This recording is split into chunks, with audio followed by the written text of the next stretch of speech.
வேளச்சேரியிலேருந்து எந்த தொந்தரவும் டிராஃபிக் எதுவும் இல்லாமல் ஜிலி ஜிலி ஜிலி ஜில்லுன்னு காற்று. நீங்கள் கடற்கரையிலே போய் நின்னா கூட இந்த மாதிரி காற்று வராது. 2 பக்கமும் காற்று அப்படி வரும். இந்த காற்றோட சுகமாக இனிமையாக பயணிக்க போனோம் கடற்கரை வரைக்கும். வாங்க.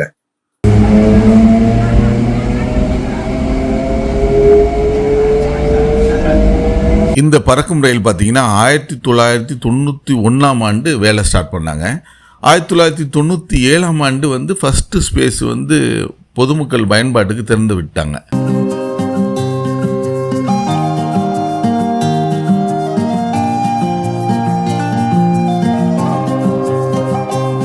ஃபஸ்ட்டு ஸ்பேஸ் எந்தெந்த ரூட்டுன்னா, சென்னை கடற்கரையிலேருந்து சென்னை கோட்டை, பூங்கா நகர், சிந்தாதிரிப்பேட்டை, சேப்பாக்கம், திருவல்லிக்கேணி, கலங்கரை விளக்கம், முண்டகக்கன்னியம்மன் கோயில், திருமயிலை. இதில் பார்த்தீங்கன்னா சென்னை கடற்கரையிலேருந்து கோட்டை, பூங்கா நகர் பாதி வரைக்கும் ட்ரெயின் அந்த சாதா ட்ரெயினோட சேர்ந்து தான் வரும். அது தனி ட்ராக்கு, இது தனி ட்ராக்கு.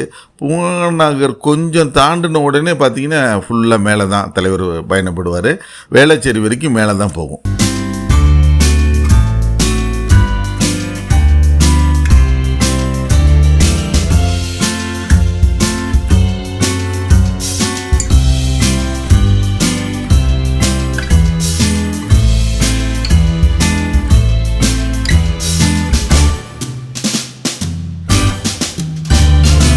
ரெண்டாவது ஸ்பேஸ் 2007 பொதுமக்கள் பயன்பாட்டுக்கு உபயோகப்படுத்தப்பட்டது. எங்கேருந்துன்னா மந்தவெளி, கிரீன்வே சாலை, கோட்டூர்புரம், கஸ்தூரிபாய் நகர், இந்திரா நகர், திருவான்மையூர், தரமணி, பெருங்குடி, வேளச்சேரி வரைக்கும் இப்போ கரண்ட்டில் வேளச்சேரி டு கடற்கரை வரைக்கும் போயிட்டு வந்துட்டுருக்கு வண்டி.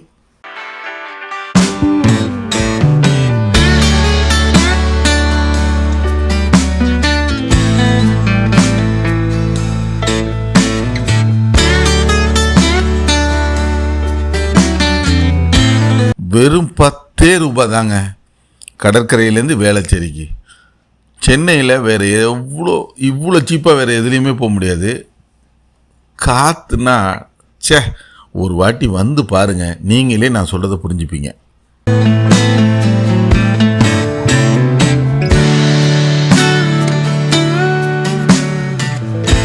தரமணி தென் சென்னையின் மிக முக்கியமான இடங்க. டைட்டில் தகவல் தொழில்நுட்ப பூங்கா, டைட்டில் பார்க் இங்கே தான் இருக்குது. அது மட்டும் இல்லை, சென்ட்ரல் கவர்மெண்ட், ஸ்டேட் கவர்மெண்ட்டோட எஜுகேஷன் ரிசர்ச் சென்டர் நிறைய இருக்குது இங்கே. ஒவ்வொரு டிபார்ட்மெண்ட்டுக்கும் தனித்தனியாக பிரித்து நிறைய விஷயங்கள் இருக்குது. எம்ஜிஆர் திரைப்பட நகரம் இங்கே தான் இருக்குது, ஷூட்டிங் ஸ்பாட்டு. அது இல்லாமல் சென்னை திரைப்பட கல்லூரியும் இங்கே தான் இருக்குது. மெயினாக ஓஎம்ஆர் இங்கேருந்து தான் சூடே பிடிக்கும். இந்த இடத்துலேருந்து ஆரம்பிச்சின்னா அதுக்கப்புறம் ஓஎம்ஆர் ஃபுல் டிராஃபிக்காக இருக்கும். எப்போ 24/7 நீங்கள் வந்தீங்கனாலும் டிராஃபிக்கும் ஆளுங்களும் வேலைக்கும் வந்துட்டு போயிட்டு இருக்கிற ஜேன்னு இருக்கிற இடங்க அது.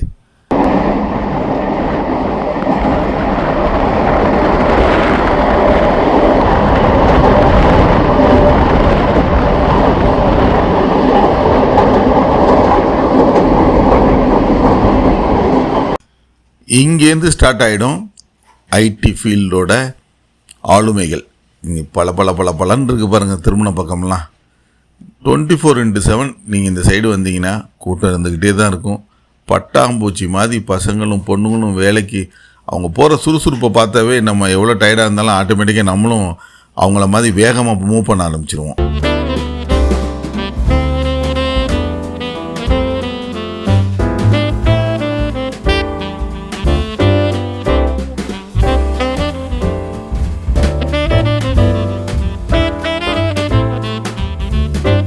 ஸ்ரீமத் ராமாயணம் இங்கே தான் எழுதப்பட்டது.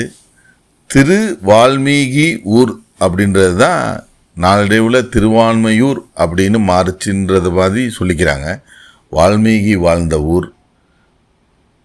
மருதீஸ்வரர் மிக பெரும் சக்தி வாய்ந்த சிவபெருமான் இருக்கிற ஆலயம் திருவான்மையூரில் தான். ஐடி ஆளுமைகள் நிறைந்த ஊர். ஈசிஆர் கடற்கரை சாலை தொடக்கம் இங்கேருந்து சொல்லலாம். இங்கேருந்து ஈஸியாக ஸ்டார்ட் ஆகிடுச்சுன்னா ஃபுல்லாக உங்களுக்கு ஃபுல் பிஸி. நீங்கள் திருவான்மையூருக்குள்ளே நுழைஞ்சிட்டிங்கனாவே பிஸியான டிராஃபிக்கை ஃபேஸ் பண்ணி தான் ஆகணும்.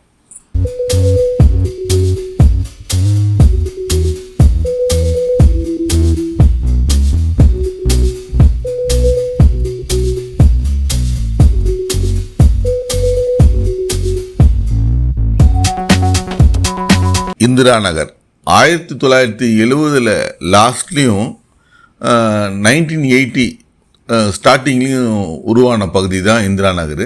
தமிழ்நாடு வீட்டு வசதி வாரியத்தால் உருவாக்கப்பட்ட இந்த ஒரு பகுதி பார்த்திங்கன்னா பக்காவாக இருக்கும். ரோடெல்லாம் இப்போ இருக்கிற இதுக்கு தகுந்த மாதிரி எந்த சைடு போனீங்கனாலும் ரோடு அகண்டு இருக்கும். நிறைய வணிக வளாகங்கள், ஸ்கூல் சம்மந்தப்பட்ட நிறைய விஷயங்கள் இங்கே தான் மெயினுக்கு. நீங்கள் தமிழ்நாடு ஃபுல்லும் இங்கே தான் வந்தாகணும். ரொம்ப பர்ஃபெக்டாக இருக்கும் இந்த ஏரியா.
கோட்டூர்புரம் சென்னையில் இருக்கிற அமைதியான ஏரியாவில் இது ஒரு ஏரியா.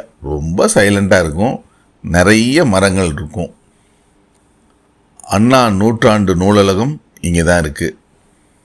முழுமையாக கணினிமயமாக்கப்பட்ட பிர்லா கேளரங்கம் இங்கே தான் இருக்குது. எப்போ வந்தீங்கனாலும் அந்த இடம் பிஸியாக இருக்கும். ஃபுல்லாக ஸ்கூல் பஸ், காலேஜ் பஸ் ஃபுல்லாக நிற்கும். தமிழ்நாடு ஃபுல்லாக இல்லை, இந்தியா ஃபுல்லாக வந்து இங்கே வந்து விசிட் பண்ணிட்டு போவாங்க.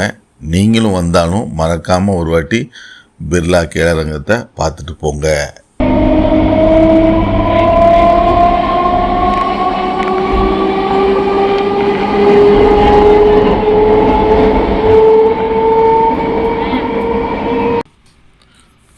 கூவமாறு ஒரு காலத்தில் மதராசப்பட்டினம் அப்படி இருந்தப்ப மீன்பிடி தொழிலுக்கும் படகு போக்குவரத்துக்கும் பயன்படுத்தப்பட்ட ஆறு. இப்போ எப்படி இருக்குது? பக்கத்தில் போனீங்கன்னா தொலைஞ்சிங்க. புறநகரில் 40 கிலோமீட்டர் ஓடுது. இது சிட்டிக்குள்ளார 11 கிலோமீட்டர். ஆனால் இந்த ஆறு தான் ஒரு காலத்தில் சென்னையை காப்பாற்றுச்சிங்க. 2004 சுனாமியின் போதும் சரி, பெருமழைகளின் போது புயலும் சரி, புரட்டி போட்டப்ப இதுதான் வடிகாலாக பயன்பட்டு இருக்கிற அவ்வளோ நீரும் கடலுக்கு போய் சேர்த்துச்சு. ஒரு ஸ்டேஜில் கருப்பாக இருக்கிற அந்த தண்ணி பல சுத்தமாகிடுச்சு. இந்த தண்ணி அவ்வளோ தண்ணியும் வெளியில் போனப்போ. அப்புறம் கொஞ்ச நாள் தான் பழையபடி ஆயிடுச்சு. பார்ப்போம், இதுவும் பழையபடி நம்ம வெளிநாட்டில் பார்க்குற மாதிரி பக்கவாகி 2 பக்கமும் போட்டும் போயிட்டு இதுக்கு ஒரு சுற்றுலாத்தலமாக நம்ம நாடும் மாறாதாங்க, மாறுங்க. நம்மளும் பார்ப்போம் அதை.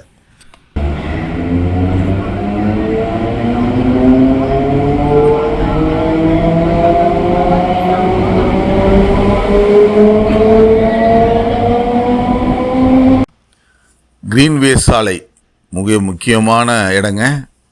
அமைச்சர், நீதிபதிகள், ஐஏஎஸ் ஆஃபீஸர்ஸ் இவங்களோட குவார்ட்டர்ஸ் எல்லாம் இந்த ஏரியாவில் தான் இருக்குது.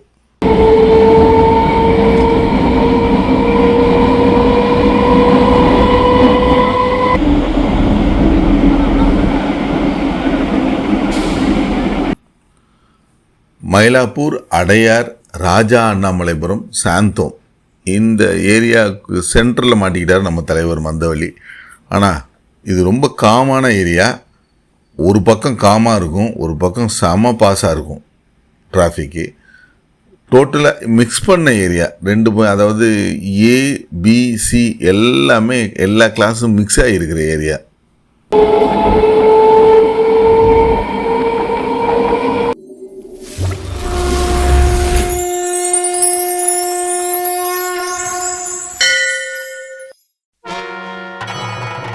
நமச்சிவாய வாழ்க, நாதந்தால் வாழ்க, இமைப்பொழுதும் என் நெஞ்சில் நீங்காதான் தாழ் வாழ்க, கோகழியாண்ட குருமனிதன் தாழ் வாழ்க, ஆகமம் ஆகி நின்று அன்னிப்பான் தாழ் வாழ்க, ஏகனேகன் இறைவனடி வாழ்க, வேகம் கெடுத்தாண்ட வேந்தன் அடிவல்க, பிறப்பருக்கும் பிஞ்சகந்தன் பேய்களில் வெல்க, புறத்தார்க்கு செய்யோந்தன் பூங்கடல் வெல்க, ஈசனடி போற்றி எந்த அடி போற்றி, தேசனடி போற்றி, சிவன் சேவடி போற்றி.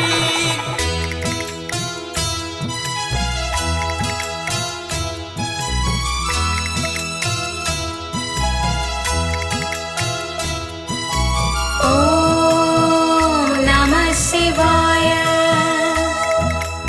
ஓம் நம சிவாய.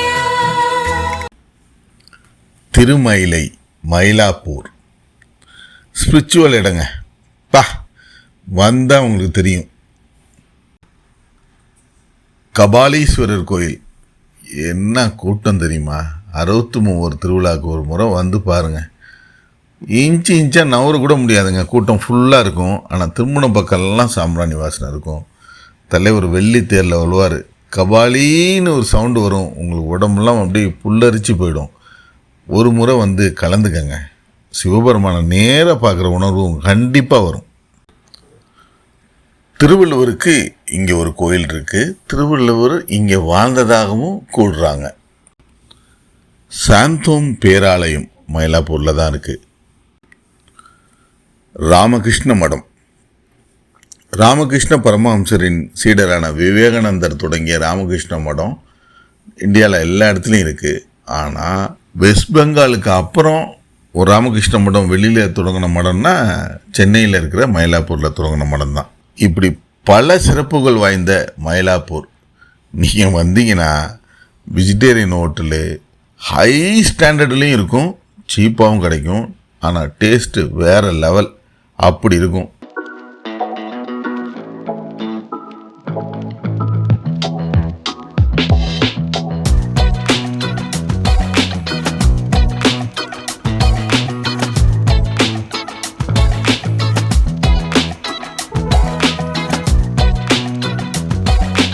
அதுதான் ஐனெக்ஸ் மால். வெஸ்டர்ன் ஸ்டைலில் கட்டப்பட்ட மால். எல்லா மாலும் போய் பார்த்துருப்பீங்க நீங்கள், ஒரு மாதிரி இருக்கும். இந்த மாலுக்கு வந்தீங்கன்னா உங்களுக்கு புரிஞ்சுக்கும், நம்ம இங்கிலாந்தில் இருக்கோமா அப்படின்னு இருக்கும். உள்ளார கட்டட அமைப்புகள் எல்லாமே அப்படி தான் இருக்கும், கடை ஸ்டைல்ஸ் எல்லாமே அப்படி தான் இருக்கும். ஆனால் செம்ம லக்ஸுரியான மால் இது. எதில் இருக்குன்னா டாக்டர் ராதாகிருஷ்ணன் சாலையில் இந்த மால் இருக்குது. சென்னையில் ரொம்ப முக்கியமான ரோடுங்க இது. அண்ணா சாலையில் ஜாண்டாகிற ரோடு வந்து ஸ்ட்ரெயிட்டாக பீச்சில் தான் வந்து முடியும், ஒரே நேர் ரோடு. ஹாஸ்பிட்டல்ஸ் நிறையா இருக்குது, பழமையான ஹாஸ்பிட்டல்ஸ். 200 வருஷம், 150 வருஷம், 300 வருஷம் அப்படி இருக்கிற பழமையான ஹாஸ்பிட்டல்ஸ் நிறையா இந்த ரோட்டில் இருக்குது. அமெரிக்கன் எம்பசி இந்த ரோட்டில் தான் வரும். ரொம்ப ஃபேமஸான ரோடுங்க இது.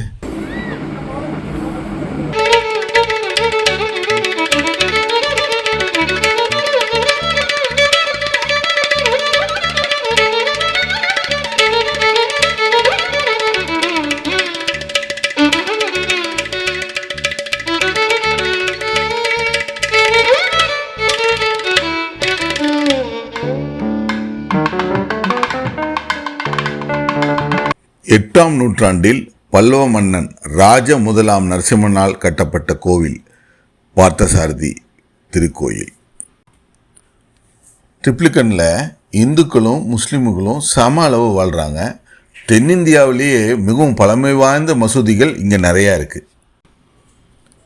இந்த திருவல்லிக்கேணியில் இன்னொரு சிறப்பு இருக்குது. மகாகவி பாரதியார் தன்னோட கடைசி காலத்தில் இங்கே தான் வாழ்ந்தார். அவரோட நினைவு இல்லம் இங்கே இருக்குது. 150 வருட பழமையான இந்து மேல்நிலைப்பள்ளி ட்ரிப்ளிகனில் தான் இருக்குது. நோபல் பரிசு பெற்ற சுப்பிரமணிய சந்திரசேகர் இந்த ஸ்கூலில் தான் படிச்சிருக்காரு. ட்ரிப்ளிகோனோட ரொம்ப ஸ்பெஷல் என்னன்னு தெரியுமாங்க? ஒரு புக்கு கிடைக்கல, எங்கேயோ அலைஞ்சிட்டிங்க, எங்கேயுமே கிடைக்கல, இங்கே வந்தீங்கன்னா தைரியமாக வாங்கலாம்.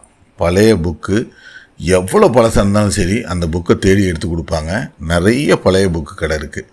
இன்னொன்று சொல்ல மறந்துட்டேன், அவ்வளோ ஒரு ஸ்பிரிச்சுவலான இடம். ஆனால் ட்ரிப்ளிகனில் கிடைக்கிற மாதிரி பிரியாணி சென்னையில் நீங்கள் வேறு எங்கேயும் வாங்க முடியாதுங்க.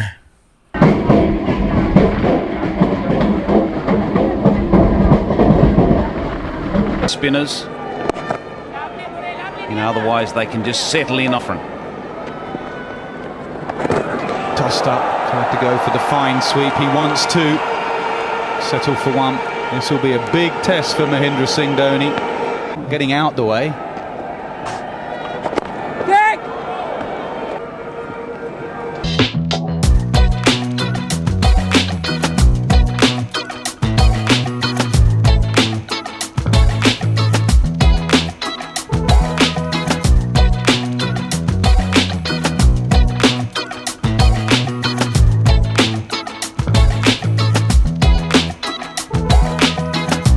மேட்ச் பார்க்குற ஃபீல்டு இருக்கா? கிரிக்கெட் கிரவுண்டில் இருக்கிற ஃபீல்டு இருக்கா? உங்கள் கண்ணுக்கு இருக்கவே இருக்குது பாருங்கள். சேப்பாக்கம் தலை தோனி இறங்குனா விண்ண பிளக்கிற சத்தம் எப்படி கேட்குது கவனிங்க.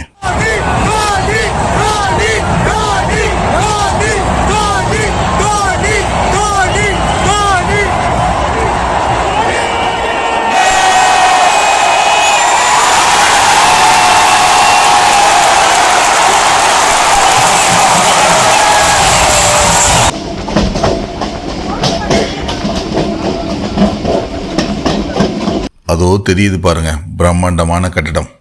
இது ஓமந்தூரார் அரசு மருத்துவமனை.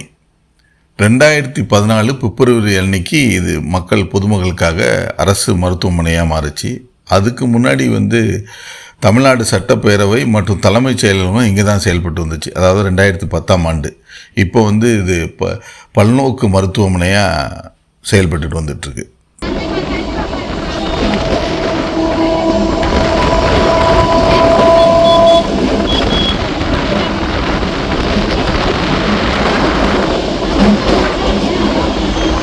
சிந்தாதிரிப்பேட்டை சென்னையின் மையப்பகுதின்னு சொல்லலாம்னு வச்சிங்களேன்.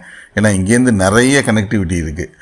அதாவது சிந்தாதிரிப்பேட்டைக்கு பழைய பேர் சின்ன தரிப்பேட்டை, அது நாளடைவில் சிந்தாதிரிப்பேட்டைன்னு வந்துருச்சு.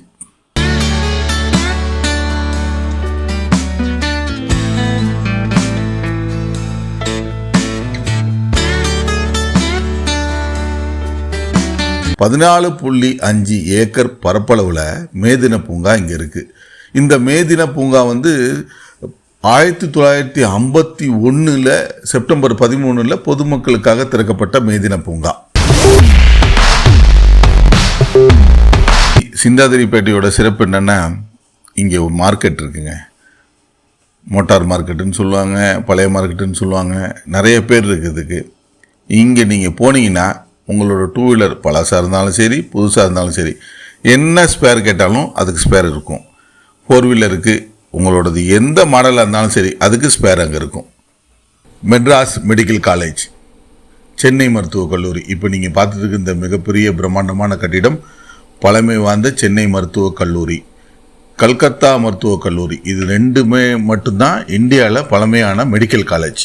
நம்ம இந்தியாவின் முதல் பெண் மருத்துவர் முத்துலட்சுமி ரெட்டி இங்கே தான் மருத்துவம் பயின்றாங்க. 1835 பிப்ரவரி 2ஆம் தேதி இந்த கல்லூரி நிறுவப்பட்டிருக்கு. உலகின் 4 பெண் மருத்துவர்களில் ஒருவரான மருத்துவர் மேரி சர்லாப் 1878ஆம் ஆண்டு இங்கே பட்டம் பெற்றிருக்காங்க.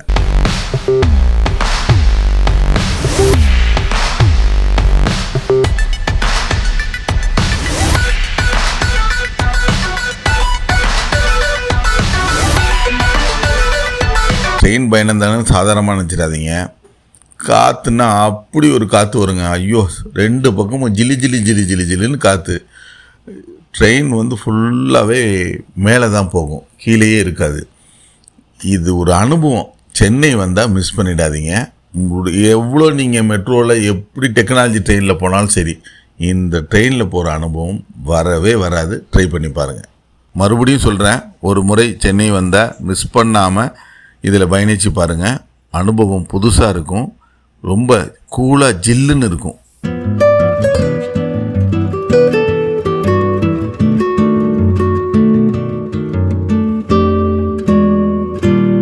இப்போ வண்டி துறைமுகத்தில் கிராஸ் ஆகிட்டு இருக்கு. ஸ்டார் தொகுதிங்க முன்னாள் முதல்வர் டாக்டர் கலைஞர் 3 முறை இங்கேருந்து தான் சட்டமன்றத்துக்கு தேர்ந்தெடுக்கப்பட்டார்.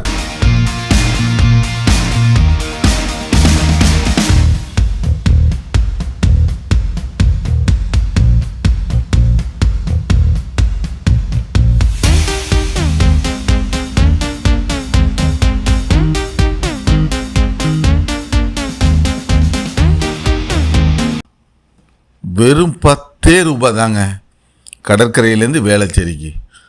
சென்னையில் வேறு இவ்வளோ சீப்பாக வேறு எதுலேயுமே போக முடியாது. காற்றுனா ஒரு வாட்டி வந்து பாருங்கள், நீங்களே நான் சொல்கிறத புரிஞ்சுப்பீங்க.